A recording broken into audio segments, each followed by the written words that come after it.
ಜಾಸ್ತಿ ತಲೆ ಕೆಡಿಸ್ಕೋಬೇಡಿ. ಊಟ ಮಾಡ್ತಿದ್ದೀರಾ? ಆರಾಮಾಗಿದ್ದೀರಾ? ಹಾಕೊಳ್ಳೋಕೆ ಸ್ವಚ್ಛ ಬಟ್ಟೆ ಇದೆನಾ?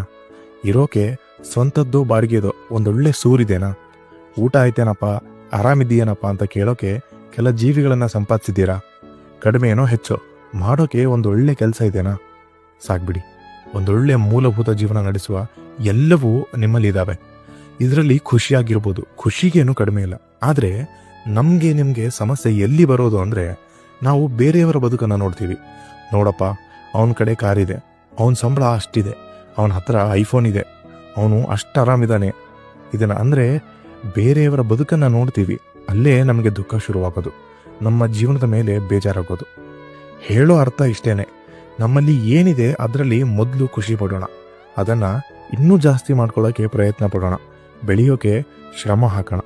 ಸಾಕು.